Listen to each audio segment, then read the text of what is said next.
नमस्कार, स्वागत है आप सभी का आपके अपने YouTube चैनल पे।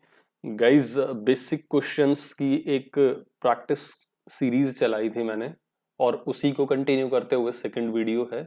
चलिए क्वेश्चंस को ऐड ऑन करते हैं। तो गाइस, फर्स्ट क्वेश्चन है मेरे पास कि the percentage profit earned by selling an article for 1930 इतने रुपए में एक आर्टिकल को बेचने पे जो प्रॉफिट होता है, प्रॉफिट परसेंट जो होता है, that is equals to the percentage loss incurred by selling the same article for 1270। मतलब बच्चों 1270 रुपए में बेचने पर 1270 रुपए में बेचने पर जो मुझे लॉस हो रहा है, जो मुझे लॉस हो रहा है, लेट्स से कि 1270 में बेचने पे मुझे लॉस हुआ एक्स, उतना ही प्रॉफिट मुझे हो रहा है जब मैं आर्टिकल को बेचता हूं 1930 रुपए में। राइट। तो गाइज आप ये देखो, 1270 और सीपी, ये जो यानी कि ये जो दो प्राइजेस हैं, सेलिंग प्राइस और कॉस्ट प्राइस, इनका गैप है एक्स, और इस वाले सेलिंग प्राइस और इस कॉस्ट प्राइस का गैप भी है मेरे पास एक्स। तो और अगर मैं इन दोनों सेलिंग प्राइसेस का गैप देखूं तो वो है मेरे पास 2x। तो गाइज 2x इन दोनों सेलिंग प्राइसेस का गैप है, और ये असल में किसके बराबर है? अगर आप 1270 और 1930 का गैप लो तो सीधा सा आएगी, 1270 और 1970 में हो गया 700 का गैप, और ये 700 मतलब 40 ज्यादा, यानी कि 2x की वैल्यू 660 होगी और x की वैल्यू आपके पास आ गई 330 रुपए। अब गाइज अगर ये 330 रुपए है आपका, दैट मीन्स कि कॉस्ट प्राइस क्या होगा? 1270 और 330 यानी कि 16 रुपए। यहां से भी आप कर सकते थे भाई, इसमें से आप 330 माइनस कर लो 1930 से, तो भी आपका 1600 रुपए आ जाता। अब गाइज कॉस्ट प्राइस है आपका 1600, आपको क्या चाहिए? At what price it should be sold to make a 25% profit. बेटा 25% का मतलब होता है चौथा हिस्सा। अब 1600 का चौथा हिस्सा कितना है? 400 रुपए। तो यानी कि 400 रुपए का प्रॉफिट पे मुझे बेचना पड़ेगा चीज को, यानी कि 2000 रुपए की वो चीज बेची जाएगी। ठीक है, 2000 इसका आंसर हो गया है। Next question, own a T shirt having MRP 600, एक टी शर्ट है बच्चों मेरे पास जिसका जो एमआरपी है वो है 600 रुपए। ठीक है, इस seller offered two successive discount of 30% and 20%. What was the actual amount of discount he offered? 600 रुपए पे सबसे पहले उसने 30% का डिस्काउंट ऑफर किया। बेटा 30% का मतलब हो जाएगा 180 रुपए। राइट, यानी कि पहले डिस्काउंट के बाद जो आपका जो आर्टिकल है वो कितने का बिक रहा है? 420 रुपए का। चलिए इस पे एक डिस्काउंट और लगा दो, कितने का? इस बार है डिस्काउंट 20% का, तो 420 का 20% आपका 20% है जो आपका, वो कितना हो जाएगा? 84 रुपीज। अब ये 84 और माइनस कर दो इसमें से, तो गाइज ये आपके पास आ गया 336। मतलब मैं सीधा कर लेता हूँ, 420 में से 100 माइनस कर लिया 320, फिर 16 जोड़ लिया 336। ये कैलकुलेशन टेक्निक जब की एक वीडियो डालूंगा उसमें बता दूंगा कि फास्ट तरीके से कैसे कैलकुलेट करा जाता है, कैसे सोचा जाता है। चलो जी, अब देखो गाइस, मैं बेच रहा हूं 336 रुपए में, किसको? 600 रुपए की चीज को, यानी कि कितना डिस्काउंट मैं ऑफर कर रहा हूं? यही तो कह रहा है ना कि what was the actual amount of discount he offered. भाई 600 रुपए की चीज को अगर आप 330 में बेच रहे हो, आप इसको 330 में बेच रहे हो, इसका मतलब आप कुल मिला के कितने का डिस्काउंट दे रहे हो? या तो ऐसे कर लो कि 180 और 84 को जोड़ लो, तब भी आपका आ जाएगा। ठीक है, या फिर 600 में से 336 को माइनस कर दो, यानी कि 274, सॉरी 274 नहीं, 264, 264 ऐसे भी आपका आ जाएगा। इनको जोड़ोगे तो भी 264 आ रहा है, और इनका गैप लोगे तो भी आपका 264 ही आ रहा है। ये है आपका डिस्काउंट एक्चुअल जो वो ऑफर कर रहा है। राइट, चलिए नेक्स्ट है। अच्छा, ये बेसिक से एग्जाम में पूछा गया क्वेश्चन है कोई। देखो ये जब ऐसा 999 की मल्टीप्लीकेशन आए ना तो क्या कर लिया करो, ये मेरे पास है 237 और 32, बेटा 999 से गुना कर रहा हूं, 3 जीरो लगा दो पीछे, और क्या करो ओरिजिनल नंबर को माइनस कर दो, 23732 732 23 23732, ठीक है। चलो जी, अब आप इनको माइनस करोगे तो ये आपके पास आ गया 268, और ये इधर से आपके पास बन गया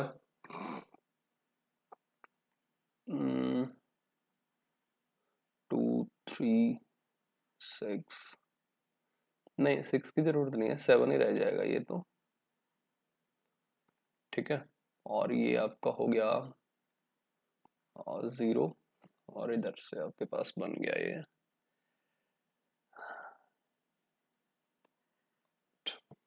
ठीक है। ये आपका आंसर हो गया इसका। उसके बाद है जी स्क्वायर रूट 14641 का। अच्छा, तो क्या करो गाइज इसमें देखो, ये जो 1 है ना, जब भी यूनिट प्लेस 1 हो तो जब भी आप स्क्वायर रूट लोगे, वर्गमूल जब आप लोगे तो गाइज उसके वर्गमूल में या तो 9 आएगा या 1 आएगा, राइट। अगली बात 144, बेटा 144 जो है ना, सॉरी 146 है, वो दो स्क्वायर के बीच में लाई कर रहा है। किन दो स्क्वायर के? 144 और 169 के। ये 12 का स्क्वायर होता है, ये 13 का स्क्वायर होता है, हमेशा छोटे वाला लेना होता है। दैट मीन्स कि आगे वाली जो दो डिजिट होंगी वो 12 आएंगी, और पीछे वाली डिजिट आपकी क्या होगी, ये 146 है ना, ये 144 के ज्यादा नजदीक है, जो ज्यादा नजदीक हो वो मतलब तो छोटे वाला ले लिया करो। अगर ये 169 के ज्यादा नजदीक होता तो मैं बड़े वाला यानी कि 9 ले लेता, ठीक है। तो इसका आंसर है 121। तो बेटा 14641 का स्क्वायर रूट होगा 121। ये प्रोडक्ट बता दी मैंने, ये दोनों क्वेश्चन खत्म। नेक्स्ट, अच्छा जी क्यूब रूट का एक क्वेश्चन है, देखो यहाँ पे 3 3 के पेयर बना लो। बेटा ये है ना जो आपका, ये देखो 2 जो है वो किसके क्यूब रूट में आता है? 8 के क्यूब रूट में आता है। 8 के क्यूब रूट में, भाई 8 का जो अगर आप क्यूब लोगे तो वो यूनिट प्लेस 2 आता है उसमें। 8 8 का स्क्वायर 64, 8 का क्यूब 512, है ना ऐसे। अब ये 314 है जो 314 है, जो ये किसके बीच में लाया करता है? 216 और 343। ये 6 का क्यूब है, ये 7 का क्यूब है, छोटे वाला लेना है यानी कि 6 लेना है, 68। क्लियर। नेक्स्ट है, चलो जी इसको तो आप कर ही लेना, अब अभी बताया था आपको। बाय द वे जैसे 1 है यहाँ पे, ये 21 है, तो या तो आपका 1 होगा या आपका 9 होगा। रिपीट कर देता हूँ, पर इस पे एक कैलकुलेशन पे एक और वीडियो बनाऊंगा मैं छोटी सी, जिसमें आपको ये कैलकुलेशन, बेसिक कैलकुलेशन टेक्निक बता दूंगा, ताकि कोई दिक्कत ना है। हाँ जी, तो या तो 1 होगा या 9 होगा। अगली बात जो 193 है, बेटा 193 है जो, वो किसके ज्यादा नजदीक है? आई मीन 169 के ज्यादा नजदीक है कि 196 के ज्यादा नजदीक है? ऑब्वियस सी बात है 196 के ज्यादा नजदीक है ये। तो मैं क्या करूंगा, देखो छोटे वाला तो लेना ही है मैंने, 13 तो लेना ही है। अब इनमें आप एक चीज देखो बेटा, अगर ये 169 के नजदीक होता तो मैं लिखता 1। अब ये क्योंकि 196 के ज्यादा नजदीक है तो मैं 9 को, बड़े वाले को लूंगा, यानी कि मेरा आंसर होगा 139। ठीक है। नेक्स्ट क्वेश्चन, ये भी कर लेते हैं, चलो कई क्वेश्चन हो गए। हाँ गाइज, ये है 396, इसका आपको स्क्वायर निकालना है, वर्ग निकालना है। देखो क्या करा करो ऐसे केस में, ये ना 400 के नजदीक है, 396 जो है वो 400 के नजदीक है। तो 400 के नजदीक जाने के लिए मुझे कितने जोड़ने पड़ेंगे? 4 जोड़ने पड़ेंगे इसमें। इसमें अगर मैं 4 जोड़ दूं तो ये 400 बन जाएगा ना। तो 4 जोड़ने पे ये बन रहा है 400, एक बार 4 जोड़ लो, एक बार 4 घटा दो, यानी कि ऐसे, प्लस 4 का स्क्वायर जोड़ दो, 4 इस 4 का स्क्वायर जोड़ दो। तो गाइज ये 16 ऐड होगा तो इन दो जीरो को कवर कर लेगा, तो लास्ट की दो डिजिट बनेंगी 16। 4 मल्टीप्लाई होगा आपका, 4 दूनी 8, 4 से 9 36, 3, 4 तिये 12 और ये 15। तो गाइज ये जो आपका स्क्वायर बनेगा इसका 396 का 396 का जो स्क्वायर होगा वो ये हो जाएगा, राइट। बता दूंगा एक छोटी सी वीडियो बना के इसमें ये जो कैलकुलेशन टेक्निक्स हैं, स्क्वायर कैसे झट से कैसे स्क्वायर निकाला जाता है, क्यूब कैसे निकाला जाता है, स्क्वायर रूट, क्यूब रूट, गुना भाग, इन पे एक अलग से वीडियो बनाऊंगा कैलकुलेशन टेक्निक्स के लिए, ठीक है। चलिए अब गाइज क्यूब रूट का वैसे मैं बता चुका हूं आपको, स्टिल रिवीजन के लिए देख लो।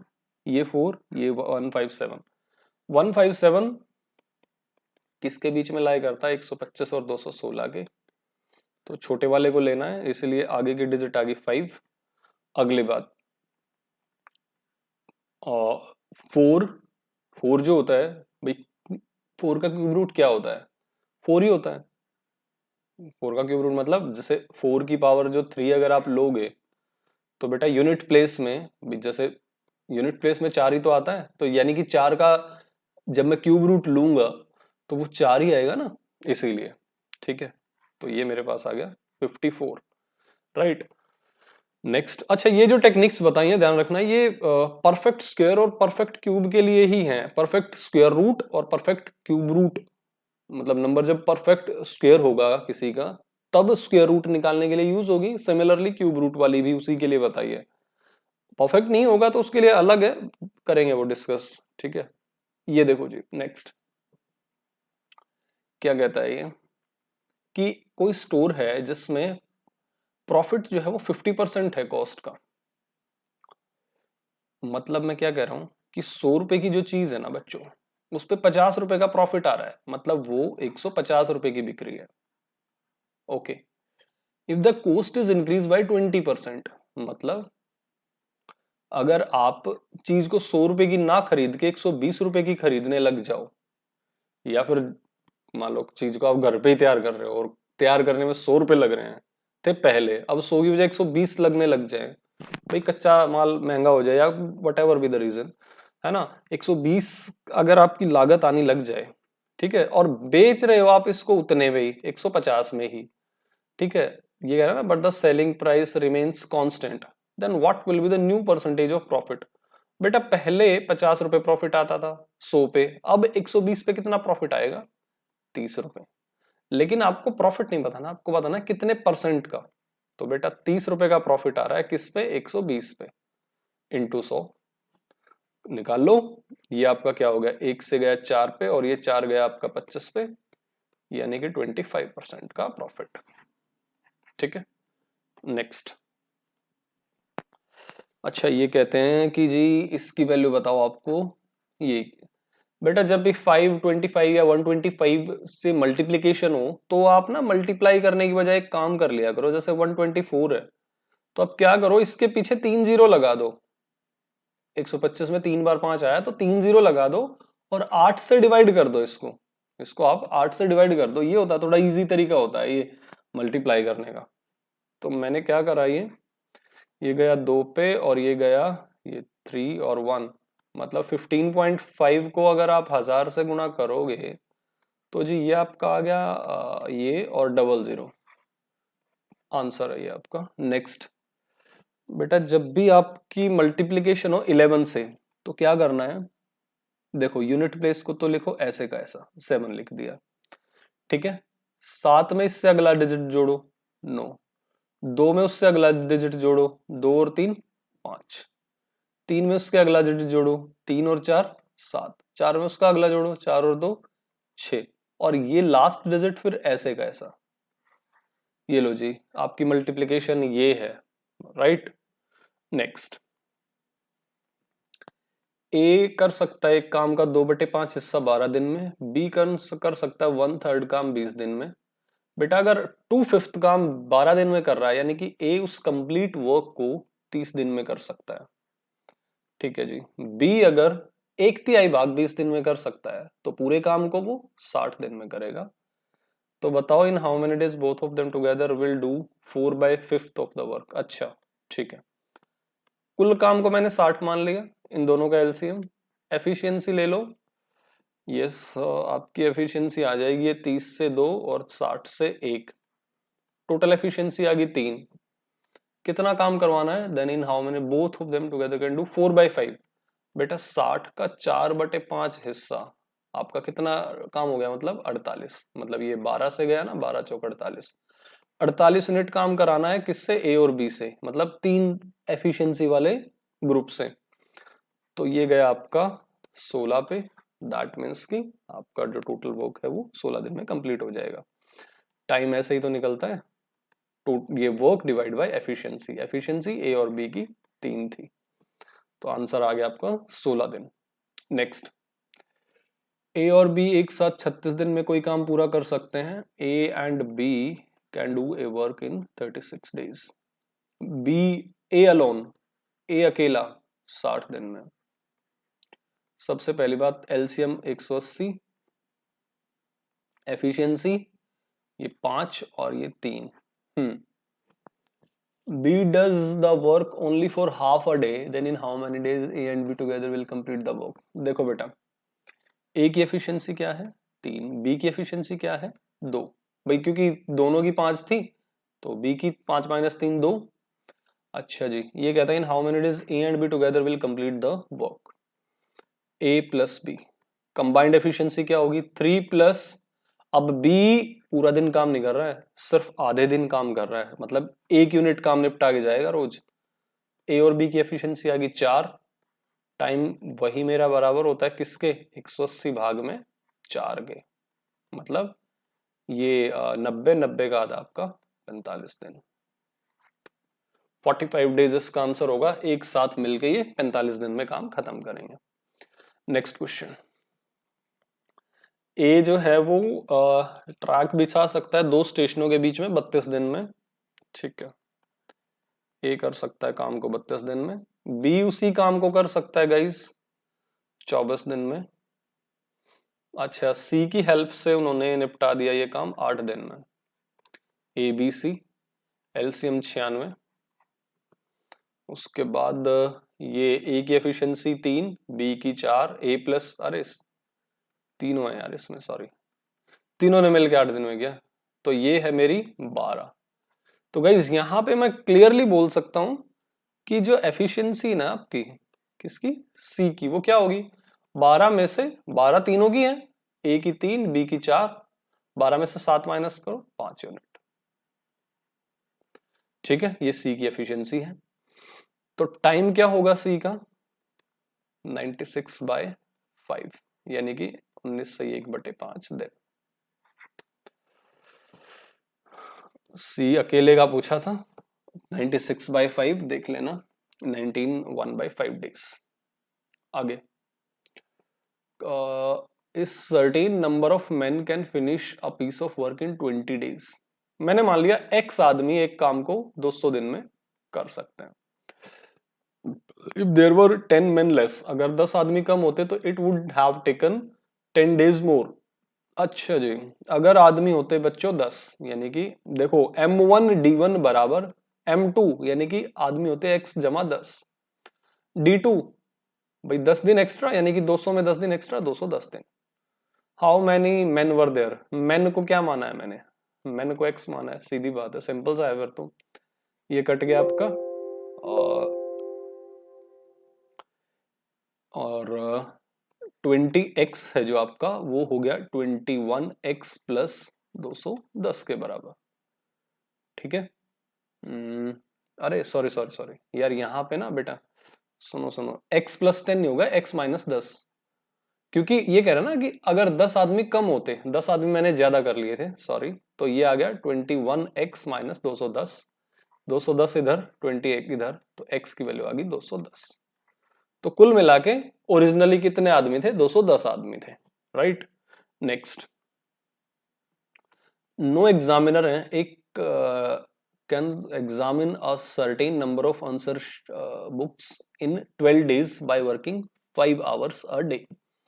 नो एग्जामिनर 12 दिन में M1D1H1, M1D1H1 बराबर M2D2H2, how many hours, M2 यानी कि 4 एग्जामिनर, D2 M2 D2 कितने दिन में कराना है काम, 30 दिन में, ओके, H2 निकालना है। फॉर्मूला होता है M1D1H1 बराबर M2D2H2।